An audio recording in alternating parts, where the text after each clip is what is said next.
에 걸쳐서 강의를 하도록 하겠습니다. 이 많은 사람들이 중독자를 바라보면서 그 나름대로의 결론을 내립니다. 그런데 그 공통된 결론은 무엇이냐면 중독자는 이해할 수 없는 사람들이라는 것입니다. 중독자의 가족들도 마찬가지의 결론을 내립니다. 아니, 이 정도로 망가졌으면 됐지 아직도 왜 그곳에서 헤매면서 빠져나올 생각을 안 하고 있는지 알 수가 없다는 것입니다. 또는 그렇게 어렵게 끊고 나서 이렇게 좀 살만해졌는데 아니 왜 또다시 그 옛 생활로 돌아가서 쓰러져 있느냐 이것이죠. 도저히 이해가 안 되는 사람들이 중독자들입니다. 그런데 저의 결론은 아주 간단합니다. 중독자가 경험하는 그 바닥이라는 것은 주관적인 것입니다. 이제 내가 더 이상 내려갈 수가 없다 하는 그 결론은 남들이 생각하는 것하고 아무 상관이 없습니다. 오직 중독자 자신만이 여기가 바닥이라는 결론을 내릴 수가 있는 것입니다. 그리고 중독자가 회복이라는 선물을 받고 좋은 생활을 누리는 것 같았는데 눈 깜짝할 사이에 망가져서 헤매고 있는 모습을 보게 되는데 이것은 보통 사람들이 볼 때는 도저히 설명이 안 되는 현상인 것입니다. 그래서 우리에게는 이러한 현상에 대한 설명이 필요합니다. 그리고 그런 것에 대한 문제에 대한 해결책이 마련되지 않는 한은 우리는 지속적으로 반복적으로 그 현상을 경험할 수밖에 없는 것입니다. 그것이 현실인 것입니다. 그렇기 때문에 회복의 과정에 대해서 그리고 또 가까운 장래에는 성숙이라는 제목으로 강의를 하게 되기를 원합니다. 왜냐하면 저는 재발을 막는 그 특효약은 궁극적으로 성숙이라고 개인적으로 믿고 있습니다. 재발을 막는 특효약은 성숙입니다. 그래서 성숙이라는 제목으로는 강의를 제가 한 번도 해본 적이 없기 때문에 아마도 제가 준비가 좀 필요할 것 같아요. 그래서 오늘부터는 아까 말씀드린 대로 회복의 과정이라는 제목으로 강의를 시작하겠습니다. 제가 중독자들과 관계를 맺기 시작해가지고 얼마 있다가 여러 가지 경험들을 하게 됐어요.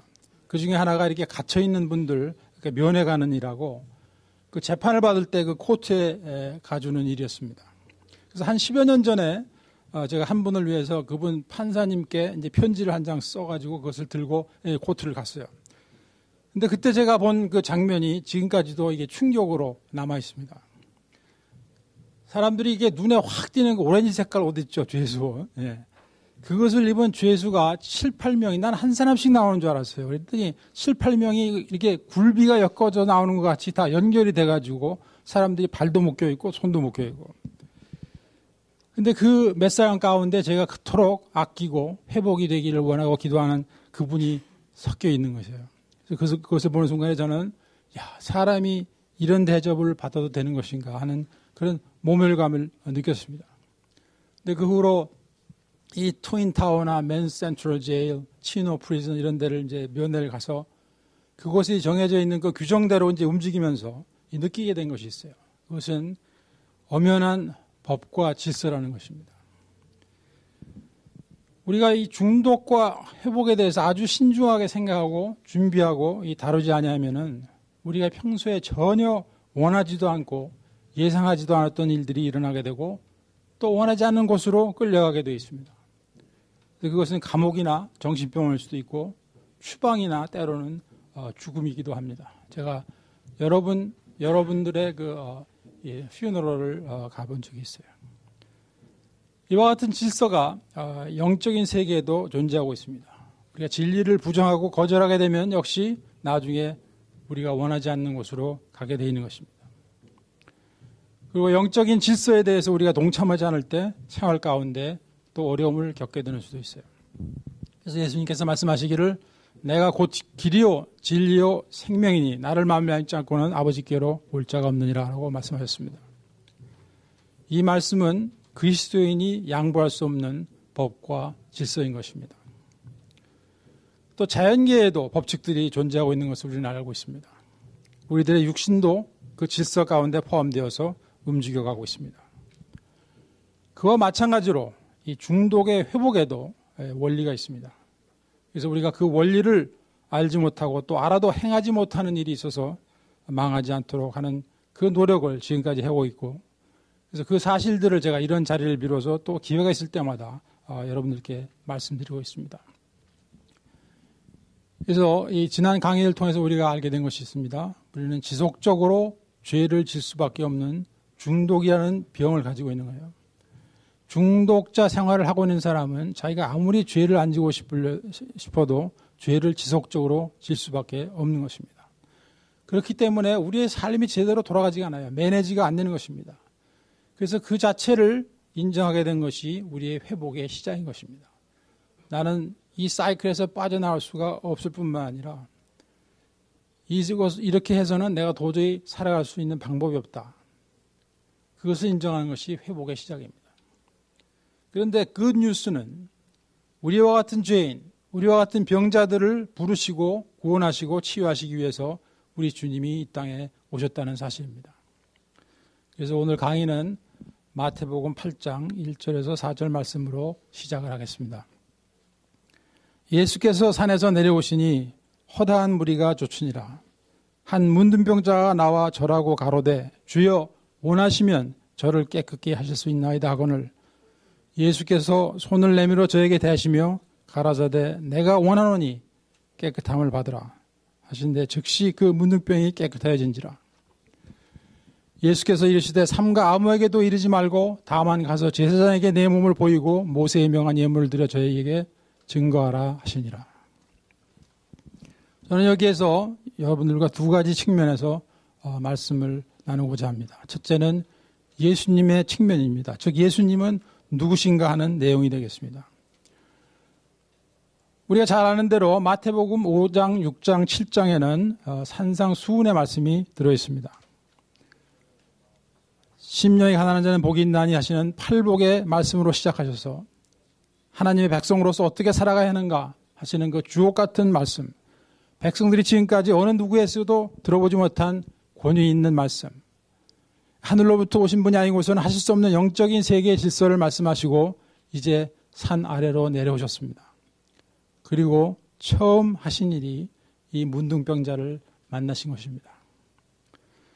문둥병은 이 당시에는 의학적인 그 이슈보다는 이 종교적인 영적인 이슈가 더 강했습니다. 왜 그러냐면 그들은 문둥병을 하나님께서 내리신 징벌이라고 믿었기 때문에 그렇습니다. 그러므로 이 사람들이 일반 사람들에게 접근하는 것은 율법으로 금해져 있는 일이었어요. 그리고 어떤 사람이 그 문둥병자를 만지게 되면 그 사람도 만진 사람도 부정한 사람으로 취급을 받게 되었습니다. 그리고 그 당시 문둥병이 만약에 나았다 하는 이러한 소식은 죽었던 사람이 다시 살아난 것과 같은 그런 수준으로 취급을 받던 시절입니다. 그런데 예수님께서는 이 모든 것을 뛰어넘으셨어요. 그 문둥병자의 손을 대시고 한순간에 고쳐주셨습니다. 그리고 말씀하셨죠. 깨끗해진 몸을 제사장에게 보이고 마땅한 정결 예식을 치르고 진 안으로 들어오도록 명령했습니다. 그런데 그 내용은 그 당시에 율법의 내용입니다. 그래서 예수님께서 그 산 위에서는 말씀으로 그리고 산 아래에서는 이 권능으로서 그분이 누구신지를 드러내기 시작하신 것입니다. 그러므로 우리 예수님께서는 그분이 말씀하신 대로 율법을 폐하러 오신 분이 아니라 완성시키려고 오신 메시아인 것입니다. 둘째로 문둥병자의 측면입니다. 즉 그가 예수님께 취한 자세가 되겠습니다. 문둥병 환자들은 인류 역사상 이 근세에 이를 때까지도 항상 소외되고 밀려나 있던 그런 사람들입니다. 그들은 가망이 없는 사람으로 이게 규정지어졌기 때문에 어느 누구도 그 사람들을 상대하기를 원하지 않았어요. 우리 한국에서도 소록도라는 게 옛날에 있었죠. 혹 사람들은 그들을 저주받은 사람으로 생각했어요. 그런데 실제로 그렇습니까? 그분들이 저주받은 사람들이에요? 어떻습니까? 우리가 아는 문둥병은 하나의 질병일 뿐이죠. 이런 면에서 문둥병은 중독자와 통하는 면이 있다는 생각이 들어서 이 말씀을 가지고 오늘 강의를 시작한 것입니다. 그러나 중독자와 다른 점은 문둥병자들은 그 당시에 성 밖에 있는 어떤 곳에 영원히 격리되어 살고 있었어요. 그래서 만약에 그 사람들 일반 사람들이 사는 곳에 나타나게 되면은 사람들이 던지는 돌에 맞아서 죽을 수도 있는 것이 그 당시의 형편이었습니다. 그러니까 이 문둥병자는 어떻게 하고 나온 거예요? 지금 예수님이 계신 곳까지 목숨 걸고 나온 것입니다. 그래서 우리는 이 말씀을 통해서 오늘 아주 간단한 원리를 발견하게 됩니다. 이 문둥병자는 자신의 중요한 필요를 확실히 알고 있었습니다. 여러분, 문둥병자에게 문둥병이 낫는 거 말고 더 중요한 이슈가 어디 있겠습니까? 그리고 우리의 목숨이 걸려있는 문제를 해결하기 위해서 우리의 목숨을 거는 것은 하나도 이상할 일이 없어요. 그런데 우리는 중독의 목숨을 걸죠. 이것은 세상 사람들도 다 동의하는 일입니다. 자기의 필요를 본인이 확실히 알고 있다는 것이 얼마나 중요한 것이며, 이 문둥병자와 같이 자기의 가장 중요한 이슈를 해결하기 위해서, 자신의 목숨이 걸려있는 일을 해결하기 위해서 자기의 목숨을 걸고 나왔다는 사실입니다. 그러나 우리 중독자에게 중독의 해결을 보는 것이 가장 중요한 필요한 것인 것, 삶의 우선순위인 것을 모르는 중독자가 너무나도 많은 것을 저는 지금까지 보아오고 있습니다. 그런데 이 문둥병자는 절대절명의 필요를 가지고 예수님께로 나왔습니다. 정말 목숨을 걸고 나온 것입니다.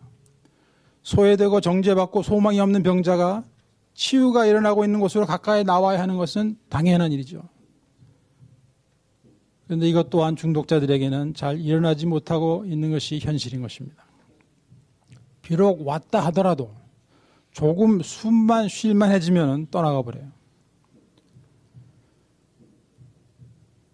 그래서 저는 제 의견으로는 이 in and out, 이 햄버거 아닙니다. 왔다가 나갔다가 왔다가 나갔다. 이것을 되풀이하는 사람들은 대개 미성숙에 머물러 있는 사람들이에요. 왜 제가 이렇게 말씀드리냐면은 이 지속적인 실패를 통해서 배우는 게 있어야 될 거 아닙니까? 그러나 이 지속적인 실패를 통해서도 배우는 것이 없기 때문에 저는 미성숙이라고 밖에는 해석할 수가 없는 거죠. 그래서 제가 오늘 강의 시작 부분에서 중독의 회복에도 원리가 있고 그 원리를 알지 못하거나 알아도 행하지 못해서 망하는 일이 없기를 바라면서 여러분께 이 강의를 계속해오고 있다는 말씀을 드렸습니다. 그래서 중독자는 언젠가는 자신의 불확실한 그 방식을 포기할 때가 와야 되는 것입니다. 그래서 중독자의 가장 중요한 필요는 우선적으로 중독의 해결을 보는 게 아니겠습니까? 이제 이 문둥병자는 예수님 앞에 겸손히 경배를 드리면서 자신의 필요를 그 뼈에 사무치도록 바라고 바라온 일생일대의 소원을 말합니다. 주여, 원하시면 저를 깨끗게 하실 수 있나이다. 이 말씀은 무엇을 의미합니까? 낫기를 소원하고 있는 사람은 나이지만은, 그리고 예수님께서 이 문둥병을 고칠 수 있는 능력을 가진 분이라는 것도 확실히 믿지만은, 그러나 고치시는 그 결정권은 예수님께 있다는 그 사실까지도 인정하는 완전 항복을 말하고 있는 것입니다. 이 겸손한 자세에 대해서 예수님은 즉각적인 반응을 보셨어요. 그 문둥이의 몸에 손을 대시고 말씀하십니다. 내가 원하노니 깨끗함을 받으라. 우리 예수님께서는 기다렸다는 듯이 그를 낫게 해주셨습니다. 저는 우리 중독자들이 이 겸손과 정직과 낫기를 원하는 열망이었기 때문에 새 삶을 선물로 받고 누리지 못하는 것을 보면서 그 안타까움 속에서 지난 20여 년을 살아왔어요. 정직과 겸손 그리고 낫고자 하는 열망이 회복이 시작되는 데 필요한 가장 중요한 영적인 요소인 것입니다. 그래서 이 문둥병자를 치유해 주시고 나서 예수님께서 이렇게 말씀하셨습니다. 삼가 아무에게도 이르지 말고 다만 가서 제사장에게 내 몸을 보이고 모세의 명한 예물을 드려 저희에게 증거하라 하시니라. 이 천형과도 같은 문둥병을 고침받은 것, 그 자체도 귀하지만은 거기에서 끝나서는 안 되는 것입니다. 그럴듯한 말로만이 아니고 이 감사의 삶, 이 정결의 삶으로서 간증이 되게 하라 하시는 것입니다. 중독으로부터의 회복도 마찬가지입니다. 우리의 끊는 목적, 이 회복을 하려고 하는 그 목적이 무엇입니까? 중독자가 나음을 받고 나서 그것이 자기 자랑이 되고 자신이 영광을 받으려 한다면은 이는 회복과 치유의 원리를 거스르는 것입니다. 그동안 그렇게도 고생을 많이 하던 그 중독자 생활을 청산하고 그만두는 것은 정말로 귀한 일입니다. 그러나 우리가 정말 끊는 이유가 무엇인가를 생각해 봐야 돼요. 우리가 끊는 이유는 끊은 이후의 삶을 위해서 끊는 것이 아니겠습니까? 끊는 이유가 끊은 다음 그 이후에 있는 삶을 위해서 끊는 거다 이 말이죠. 그리고 그 삶은 우리가 이 세상을 마칠 때까지 계속되는 장기전인 것입니다. 그래서 그 삶은 지난번에 제가 말씀드린 대로 바로 우리가 누리는 은혜와 평강이요 섬김과 열매로서 하나님께 영광을 돌려드리는 삶이 되는 것입니다. 우리들은 이 산속에 있는 기도원이나 그런 곳에 가서 얼마 동안 기도해 본 경험들이 있습니다. 또 이 세상과 격리된 곳에서 트레시아스나 각종 교회 프로그램을 통해서 큰 은혜를 체험하고 자신이 마치 천국에 와 있는 것 같이 느껴져서 그 장소를 떠나기 싫은 생각도 든 적이 있을 것입니다. 그런데 하나님께서 생각하시는 것은 무엇입니까? 우리를 그 은혜 받은 그 순간에 그 장소에 그 머물러 살게 하시는 것이 아니고 이 복잡하고 유혹이 많고 취약하기조차 한 이 세상에서 구별된 삶을 살도록 우리를 부르신 것입니다. 은혜는 은혜 이후의 삶을 위해서 주시는 것입니다. 감사의 집에서의 삶은 그 이후의 삶을 위해서 있는 것입니다. 우리가 교회에서 드리는 예배는 매우 중요합니다. 그러나 그 예배 이후의 삶이 이중생활이 되어버린다면 우리는 구별된 삶을 사는 것이 아니라 세상에 동화되어 살고 있는 것입니다. 하나님의 말씀이 진리라고 하면서도 자신이 원하고 끌리는 것이 보이면 그 길로 달려가는 그 생각 그 자체가 나에게는 그 순간에 진리가 되어버리는 것입니다. 그래서 사도 바울은 내 안에는 선한 것이 없다. 나는 곤고한 자다. 자신의 연약함을 솔직하게 처절하게 고백했을 뿐만 아니라 그와 함께 그럼에도 불구하고 삶의 확실한 목표를 가지고 있었습니다. 그것은 우리가 드려야 될 그 영적인 예배라는 것은 우리의 몸을 하나님께서 기뻐하시는 거룩한 산 제사로 드리는 것이다라는 것입니다. 즉 삶 자체가 예배가 되어야 한다는 것입니다. 우리가 받은 은혜가 감격이 신비함이 말씀이 우리의 실생활과 어떻게 연결되어지는가가 우리의 삶의 성공 여부를 결정짓는다는 것입니다. 그래서 중독으로부터의 회복은 끊는 것으로 끝나는 것이 아니라 끊는 것으로 시작이며 그 이후의 삶의 향상된 퀄리티를 위해서 끊는 것입니다. 끊는 거 귀합니다. 그러나 끊는 것으로 끝나는 것이 아닙니다. 그것은 시작일 뿐인 것입니다. 그래서 우리의 삶의 퀄리티가 조금씩이라도 지속적으로 향상되어지지 않을 때 우리가 재발하는 것입니다. 우리의 삶의 퀄리티가 조금씩이라도 지속적으로 향상되어지지 않을 때 우리는 재발하거나 재발을 안 하고 있어도 행복하지 않고 삶의 진정한 의미와 가치를 느끼지 못하게 되는 것입니다. 그래서 이런 성숙의 과정이 우리 모두에게 가능할 수 있도록 구체적인 방법과 도움이 이 12단계 속에 포함이 되어 있습니다. 그래서 우리가 함께 주님의 은총을 바라보고 서로 도우며 섬기며 나아갈 때 우리가 과거에는 감히 상상도 할 수 없었던 그 축복이 임한다는 것을 저는 확실히 믿고 있습니다. 그래서 오늘 나머지 시간과 다음번 2번 강의에 걸쳐서 중독자의 삶과 사고방식이 어떤 과정을 거쳐서 회복이 시작되고 그 삶의 내용이 바뀌는가, 우리의 관심사들이 어떻게 바뀌어 나가는가 하는 전체적인 흐름을 알아보도록 하겠습니다. 또한 이 강의를 통해서 나의 회복이 그러면 지금 어느 수준에 와 있는가도 알게 되어지기를 원합니다. 그리고 그동안 회복의 전반적인 과정에 대해 가지고 있던 의문점도 함께 해결되어지기를 기대합니다. 그래서 회복의 과정 첫 번째는 과도기입니다. 우리들 중 대부분은 회복이 시작되기 전에 이 과도기를 통과하게 되어 있습니다.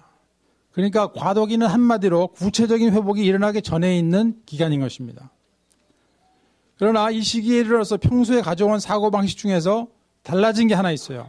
이 과도기에 들어왔지만 평소에 가져왔던 사고방식 중에 한 가지 달라진 게 있는데 그것은 뭐냐면은 오랜 세월에 걸쳐서 온 자신의 문제들에 대해서 인정하기 시작하는 시기가 온 것입니다. 내 문제를 내가 인정하기 시작하는 거예요. 근데 어떻게 해서 그런 일이 일어나게 되는가? 보통은 근래에 새로 추가된 사건이나 문제가 있어요. 근래에 새로 추가된 또는 환경의 변화가 일어난 게 있어요. 그것으로 인해서 동기가 부여된 것입니다. 예를 들어서 직장이나 건강이나 재정상의 문제나 가족과의 관계가 악화되었거나 별거하게 됐거나 이혼하게 되었거나 또는 법적인 문제나 친구들이 와서 설득을 하거나 이런 것들에 의해서 자기 자신을 돌아보는 기회를 얻게 된 것입니다. 그래서 내가 내 자신과 가족들에게 이 못 쓸 짓을 하면서 살아왔구나. 내가 문제가 있는 사람이구나 하고 인정하게 되는 거예요. 그러나 아직은 중독 행위를 중단한 상태는 아닌 것입니다. 이때 보통 일어나는 현상이 이 중독을 조절해보려는 노력이 생기는 것입니다. 내가 중독 때문에 이런 복잡한 문제들이 생겼는데 그렇다고 그것을 전체를 기브업할 생각은 아직 없어요. 그래서 어떻게 이걸 좀 조절을 해서 해볼까. 그러니까 무슨 말씀이냐면 중독의 행위가 문제를 가져다 주는 것은 알게 됐어요. 그러나 완전히 끊어버릴 준비는 아직 안 되어 있는 것입니다. 만약에 조절하는 것이 가능해지고 그가 처해 있던 문제가 해결되어진다면 그 사람에게는 우선 해피엔딩이 되는 거예요. 그런 분들은 이 길가라고는 상관이 없는 것입니다.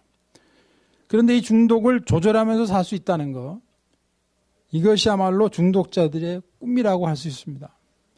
술로 망한 사람, 도박으로 망한 사람, 마약으로 망한 사람이 그걸 조금씩 조절해서 살면서 계속할 수 없을까 하는 그 바람. 그런데 99.9%는 이루어질 수 없는 꿈이라서 그것이 문제인 것입니다. 그래서 결국 중독을 조절하면서 사는 것이 불가능한 것을 알았을 때 우리에게 남아있는 선택이 무엇입니까? 다시 시도하고 또 시도해봤는데 그래도 안 된다면 어떻게 하실 거예요? 그러면 초이스가 딱 두 가지입니다. 그냥 풀타임으로 중독자 생활을 하든지 아니면은 이제는 완전히 끊어보고자 하는 그 시도를 할 수밖에 없는 것이에요. 당연한 이야기죠, 지금. 그래서 드디어 완전히 끊어야 할 필요성을 인정하게 되는 것입니다. 조절하려고 했던 것을 실패하고 나서 그 결론에 도달한 거예요.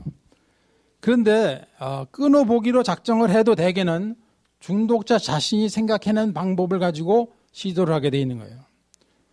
그래서 이 시점에서 성공하는 사람도 있고 실패하는 사람도 있습니다. 그런데 그러면 그럴 경우에 보통 무슨 방법들을 시도하는가? 여러분들도 다 해본 방법들이겠지만 제가 해본 방법을 그냥 써본 겁니다. 첫째가 의지력이에요. 나는 한다면 하는 사람이다 이거예요. 근데 이 말대로 됐으면 얼마나 좋겠어요. 무참하게 망가졌어요. 운동이나 취미생활, 골프, 낚시 뭐 이런 것으로 그 중독을 대체해 보려는 노력을 해봅니다. 또 신앙생활 해보고 기도원 생활, 한국에도 살아보고 선교제 가서도 살아보고 현재 알래스카에도 많은 중독자들이 가 있어요. 그리고 이사도 가보고요. 직업도 바꿔보고 심지어는 결혼을 해결책이라고 해서 또 하나의 빅팀을 만들어냅니다. 그 술 끊는 약도 먹어보고 카운슬링도 받아보고 정신과 의사 처방에 기대도 걸어봅니다. 어떤 사람은 도박을 끊겠다고 손가락을 잘랐다는 소리를 들었는데 정말 끊었을까요? 그 사람? 발가락으로 했다는 소문이 있더라고요. 만약에 이런 방법을 통해서 좋은 결과를 얻을 수가 있다면 문제될 것이 없습니다. 물론 그럴 가능성이 전혀 없는 것은 아니에요. 그런데 만약 이런 방법으로 아예 아무 효과가 없거나 잠시 좋아졌다가 원상태로 다시 돌아가 버린다면은 즉 이 보통 방법으로 해결이 안 된다면은 선택은 또다시 두 가지 중에 하나입니다. 중독자 생활로 돌아가거나 아니면 중독과 회복에 대해서 다른 방법을 알아보기 시작하는 것입니다. 나는 왜 안 되는 것일까? 이렇게 생각하면서 회복 중인 중독자, 나보다 앞서간 사람들의 그 말에 관심을 가져볼 수가 있는 것입니다. 그리고 자기 스스로 회복 모임에 참석할 수도 있는 기회를 만들 수가 있어요. 물론 법정에서 판사가 보내는 경우도 있어요. 또 주변 사람들이 권유해서 오는 경우도 있습니다. 방송이나 또는 미디어를 통해서 올 수도 있어요. 그런데 어떤 경로로 왔는가는 중요하지 않습니다. 온 다음에 무엇을 어떻게 할 것인가가 중요한 것입니다. 그러나 아직은 자신이 얼마만큼 중한 환자인지 또 무엇을 얼마만큼 투자해야 성공할 것인지에 대해서 잘 모르고 있는 것이에요. 그렇기 때문에 먼저 회복한 사람들이 주고자 하는 도움의 내용을 받아들이고 따라감으로써 사람들이 그 진정한 회복을 시작하게 되기보다는 모임에 참석하면서까지도 자기 생각, 자기 계획을 따로 가지고 있습니다. 이게 그 다음 스테이지예요. 회복의 모임에 왔지만 다른 사람들 먼저 가서 성공한 사람들의 이야기를 듣고 따라가는 것보다 그 안에서도 자기 생각과 자기 계획이 따로 있는 거예요. 그래서 만약 이와 같은 시기에 얼마 동안이라도 끊고 있는 일이 일어나고 있다면 그것은 회복이라기보다는 옛상으로 돌아갔을 때 생겨날 수 있는 부작용이 두려워서 그냥 이쪽 사이드에 머물러 있는 것이라고 볼 수가 있습니다. 그래서 아직 과도기를 벗어나지 못하고 있는 것입니다. 그래서 여기서 더 이상의 변화, 즉 리얼 리커버리가 시작되기 위해서 필요한 것은 정직과 겸손 그리고 회복했다는 열망인 것입니다. 현재 나의 모습을 정직하게 있는 그대로 인정하고 도움을 청하고 겸손히 따라가는 것을 말하는 것입니다. 이것이 없이는 얼마가 끊는 일이 일어난다 해도 진정한 회복이 일어나기가 힘들고 과도기 이상을 넘어가지 못한 채 인앤아웃을 되풀이하거나 아예 중독이 끌고 가는 곳으로 완전히 가버리게 됩니다. 중독자의 인생의 갈림길이 바로 여기에 있는 것입니다. 진정한 회복이냐 아니면 인앤아웃의 되풀이냐. 이제 제가 오늘 강의를 마치기 전에 이 코케인 중독자를 예를 들어서 이 과도기의 내용이 무엇인가를 설명해 드리겠습니다. 이분들은 지금 대부분이 현재 리커버리 프로그램에도 연결되고 다니고 있는 그런 분들이에요. 그분들이 과도기 일어나는 일들이 어떤 것인가를 제가 설명해 드리면은 이 과도기가 무엇인가에 대한 아이디어가 조금 생기실 것 같아요. 첫 번째로 중독 행위를 중단하고 나서 처음 2주 동안에 일어나는 일을 말씀드리겠습니다. 보통 우리가 디탁스라고 그러죠. 디탁스 기간이라고. 그때 뭐 해요? 코케인 중독자들 2주 끊고 나서 뭐 해요? 그냥 먹고 자죠. 많이 먹고 많이 잡니다. 그냥. 그리고 이따 이제 깨어나요. 얼마 있다 보면은. 그런데 그때 정신 상태가 별로 좋지가 않습니다. 우울하고 불안하고 정신 집중이 잘 안 되고 이 혼돈 상태에 빠져 있는 자신을 발견하게 됩니다. 화도 쉽게 내고 또 충동적으로 행동하는 경우가 많고 이 크레이빙이 오면은 상당히 심해요. 그래서 이때 그분들이 코케인을 다시 시작하지 않으려면 엄청난 에너지가 필요합니다. 보통 리헵에 들어가 있거나 뭐 감사집에 들어가 있거나 그러면 조금 편해요. 근데 혼자서 이 시간을 버티려면 보통 일이 아닌 것입니다.